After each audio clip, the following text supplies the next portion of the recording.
नमस्कार दोस्तों, मेरा नाम है मनोज कुमार। आज का हमारा जो टॉपिक है वो है reserve bank of India recruitment of for the post of office attendant की जो पोस्टें आई हैं उस वो देखेंगे। अगर आप 10th पास हैं और सरकारी नौकरी की तैयारी कर रहे हो तो ये वीडियो आपके लिए बड़ी बेनिफिशियल होने वाली है। तो हम इस वीडियो में डिस्कस करेंगे, सारे इम्पोर्टेंट पॉइंट्स डिस्कस करेंगे जो हमें इस पोस्ट के लिए होना चाहिए। तो सबसे पहले हम देखेंगे कि वैकेंसी कितनी है। तो हम सबसे पहले देखो 772 अपनी पोस्टें आ चुकी हैं ऑफिस अटेंडेंट की। ठीक है जी। रिजर्व बैंक और कौन है? Reserve bank of India. Reserve bank of India को तो सभी जानते हैं, ऐसा कोई भी स्टूडेंट या कोई भी इंसान नहीं होगा जो रिजर्व बैंक ऑफ इंडिया को नहीं जानता होगा। तो हम उसके बाद हम ये तो ऑनलाइन ही पेपर होगा आपका, ठीक है। हम सिर्फ इम्पोर्टेंट पॉइंट्स देख लेंगे जो आपके एग्जाम के पॉइंट ऑफ व्यू से इम्पोर्टेंट है। पहले तो ये देखो ऑनलाइन अप्लाई करना पड़ेगा इसके लिए, और कहाँ पे करना है? रिजर्व बैंक ऑफ इंडिया की जो ऑफिशियल साइट है वहाँ पे जाएंगे हम और वहाँ से एप्लीकेशन फॉर्म फिल होगा। ठीक है जी, वेबसाइट। और ये कब से कब तक? जनवरी 15 से, मतलब आज से, और फेब 4 तक इसकी लास्ट डेट है। मतलब 15 से स्टार्ट होंगे और 4 को इसकी लास्ट डेट है। ठीक है। और टेंटेटिव एग्जाम डेट क्या है इसकी? 28 फरवरी को होगा या 1 मार्च को आपका एग्जाम होगा। अच्छा जी। उसके बाद हम देखते हैं, ये चीज इम्पोर्टेंट नहीं हमारे लिए। उसके बाद इम्पोर्टेंट है, हाँ जी, ये देखो, ये वैकेंसीज हैं पोस्ट, मतलब कौन से पोस्ट हैं और कहाँ पे जो इनके ऑफिस हैं, कहाँ पे कितनी वैकेंसीज हैं। जैसे हम अहमदाबाद में देखो एससी की 0 है, अहमदाबाद में एससी की 0। उसके बाद एसटी की 8 पोस्टें हैं, ओबीसी की 1 पोस्ट है, ईडब्ल्यूएस की 2 पोस्टें हैं, जनरल की 18 पोस्टें हैं। ठीक है। ऐसे चंडीगढ़ में एससी की 1 पोस्ट है, फिर उसके बाद एक जनरल में है, यहाँ पे 2 ही पोस्टें हैं चंडीगढ़ में। गुवाहाटी में एससी की 2 पोस्टें हैं, एसटी की 15 पोस्टें हैं, ओबीसी की 9 पोस्टें हैं। ऐसे से आप देख सकते हैं, सब चेक वीडियो पॉज करके हर एक इनका हेड ऑफिस देख सकते हो कहाँ पे कितनी पोस्टें हैं। उसके बाद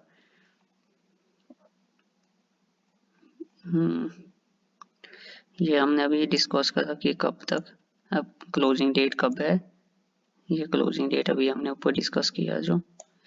ठीक है।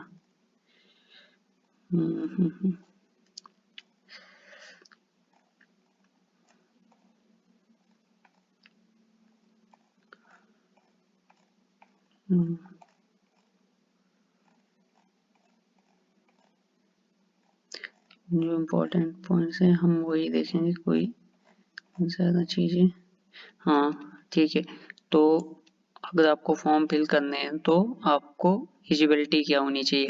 या तो आप इंडिया के रहने वाले हों, ऑब्वियसली हो, नेपाल के स्टूडेंट भी अप्लाई कर सकते हैं और भूटान के भी। उसके बाद ये यहाँ देखते हो, a person of Indian origin who has migrant from Pakistan, Burma, Sri Lanka, East Africa countries of Kenya, Uganda and Union Republic, Zimbabwe, यहाँ से भी जो माइग्रेंट होके इंडिया में आए हैं और सेटल हैं इंडिया में, अब परमानेंट ही इंडिया में सेटल हैं, वो भी इस पोस्ट के लिए अप्लाई कर सकते हैं। उसके बाद एज, जो जनरल कैटेगरी के स्टूडेंट्स हैं तो वो 18 से 25 साल के बीच में उनकी एज होनी चाहिए। ठीक है। और ये क्राइटेरिया है जनरल के लिए 2001 से 2008 तक। ठीक है। हाँ, रिलैक्सेशन भी जो होगी, रिलैक्सेशन जो है SC और ST के लिए 5 ईयर्स की होगी, मतलब 30 साल का हो गया, 25 का हुआ है। OBC कैंडिडेट्स के लिए 3 साल का है। उसके बाद PWD कैंडिडेट्स के लिए, जनरल और EWS के लिए 10 साल का, और OBC कैंडिडेट्स के लिए 13 साल के लिए, और SC ST के लिए 15 साल की। एक्स सर्विस मैन के लिए additional period of 3 years of service, ठीक है, ये देखो मैक्सिमम 30 साल से 50 साल से एक्सीड नहीं होनी चाहिए। विडो, डिवोर्स्ड वुमेन, जो विडोज और डिवोर्स्ड वुमेन है उनके लिए जो एज लिमिट है तो वो होनी चाहिए, जो जनरल कैटेगरी से हैं उनके लिए 35 साल, और जो SC ST के लिए हैं उनकी 40 साल, ठीक है। और कैंडिडेट क्या होना चाहिए, सिर्फ 10वीं पास होना चाहिए, जो 10th पास हैं वो इसके लिए अप्लाई कर सकते हैं, ठीक है जी। उसके बाद जो इसका सिलेक्शन प्रोसेस होगा, ऑनलाइन पेपर होगा, जो ऑनलाइन पेपर होगा तो उसमें क्या होगा, आपके 30 क्वेश्चन आएंगे और 30 ही मार्क्स का होगा, ठीक है। उस जनरल इंग्लिश आएगी 30 मार्क्स की, 30 क्वेश्चन होंगे, 30 मार्क्स की होगी। उसके बाद जनरल अवेयरनेस हो गई, 30 क्वेश्चन होंगे, 30 ही मार्क्स के होंगे, मतलब एक क्वेश्चन 1 मार्क्स का होगा। उसके बाद मैथमेटिकल होगा और वो हो गई 30 का सेम, मतलब सेम पोर्शन है, और 90 मिनट्स आपको मिलेंगे पेपर में। उसके बाद आइडेंटिफिकेशन, जो इम्पोर्टेंट पॉइंट्स हैं हम वही देख लेंगे, ज़्यादा वीडियो लंबा नहीं। हाँ, और ये पॉइंट देखो, पे स्केल। आपका जो पे स्केल है उसमें क्या होगा, आपकी जो बेसिक है तो वो 24,250 रुपये है, ठीक है, ये आपका बेसिक पे है।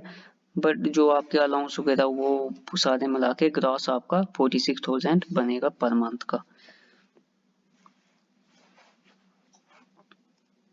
उसके बाद देखो कहाँ पे ट्रेनिंग कोई नहीं है।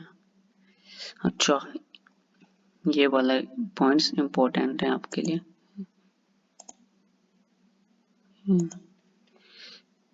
एग्जामिनेशन फीस नॉन रिफंडेबल है, एक बार आपने फिल किया तो वो रिफंड नहीं होगे, ठीक है।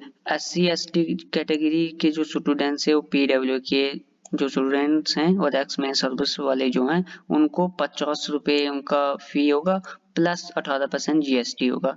General OBC and EWS category के कैंडिडेट्स जो हैं उनके लिए जो फीस है 450 प्लस GST 18% GST लगेगा। और जो स्टाफ है तो जो ऑलरेडी इसमें एम्प्लॉयड है उनके लिए कुछ नहीं है, फ्री में अप्लाई कर सकते हैं, ठीक है।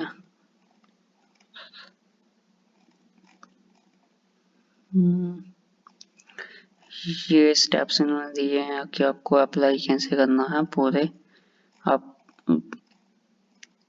पॉज करके वीडियो को स्टेप बाय स्टेप देख सकते हो कि कैसे क्या क्या अप्लाई करना। लेकिन जो भी पेमेंट मोड है वो ओनली ऑनलाइन है, कोई ड्राफ्ट वगैरह आपने सबमिट नहीं करना या नहीं बनवाना है, क्योंकि कुछ पोस्टें ऐसी होती है जिसमें आपको ड्राफ्ट कटवाना पड़ता है उनके नाम का, लेकिन यहाँ पे ओनली ऑनलाइन मोड ही है पेमेंट के लिए। उसके बाद all candidates working in the government sector, ये अंडरटेकिंग, ये नहीं इम्पोर्टेंट चीज़ें। उसके बाद ये भी नहीं है। उसके बाद बॉम्बे कोर्ट ना, गाइडलाइंस, ये तो फोटो वगैरह, ये कितना आपकी फोटो की इमेज कितनी होनी चाहिए, बर्थ कितनी होनी चाहिए, हाइट कितनी होनी चाहिए, ये वो है, ठीक है। फोटो कैप्चर स्कैन कर डू एंटर, ठीक है।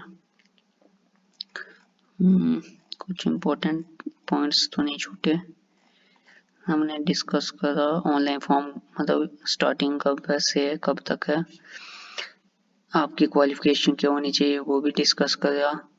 उसके बाद पे स्केल क्या है वो भी डिस्कस करा। ठीक है, इम्पोर्टेंस पॉइंट्स मिनिमम। अच्छा हाँ, ये बोले हैं कि जैसे आपकी एक बार लास्ट डेट हो जाती है तो अगर कोई करेक्शन आप करना चाहते हो तो वो विंडो भी ओपन हो जाएगी।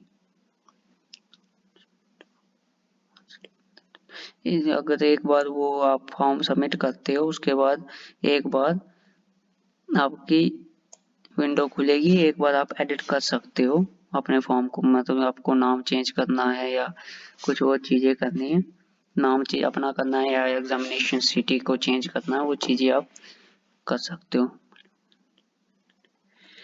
ठीक है, डिस्क्लेमर ये फॉर्मेट है कि जो भी अगर कैंडिडेट किसी रिजर्व कैटेगरी से फॉर्म फिल करते हैं तो ये फॉर्मेट नीचे दिए गए हैं कि ये फॉर्मेट है वो फॉर जो एक्स में सर्विस कैंडिडेट हैं उनका ये फॉर्मेट है। इस फॉर्म में उनका सर्टिफिकेट होना चाहिए। ये चीज़ें ये सब वही चीज़ें हैं कि आपको क्या क्या होना चाहिए।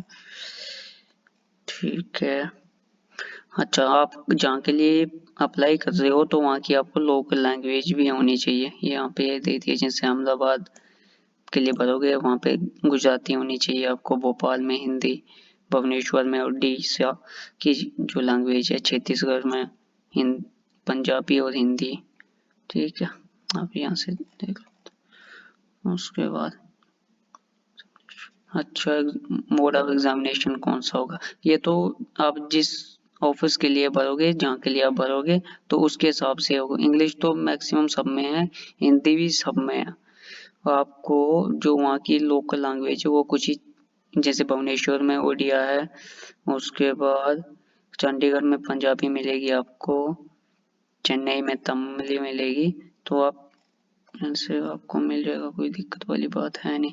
अच्छा एग्जामिनेशन सेंटर्स, हाँ ये देखो ये आपके लिस्ट है कि आपको एग्जामिनेशन सेंटर जैसे कौन सी स्टेट में और कौन सी एनसीआर में, कौन सी यूटी में। चंडीगढ़ का मोहाली है, छत्तीसगढ़ में बिलासपुर रायपुर है, दिल्ली में एनसीआर, फरीदाबाद गाजियाबाद यहाँ पे हैं। आप देख सकते हो हरियाणा में अम्बाला है, फरीदाबाद है, गाजियाबाद है, ग्रेटर नोएडा है। ठीक है,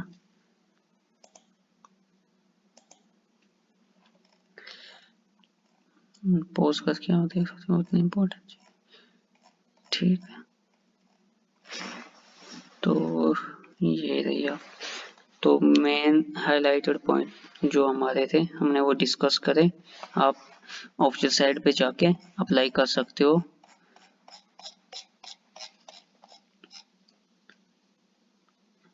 वीडियो पसंद आई हो तो लाइक जरूर करना और अपने दोस्तों के साथ शेयर करना। मिलते हैं यार नेक्स्ट वीडियो में।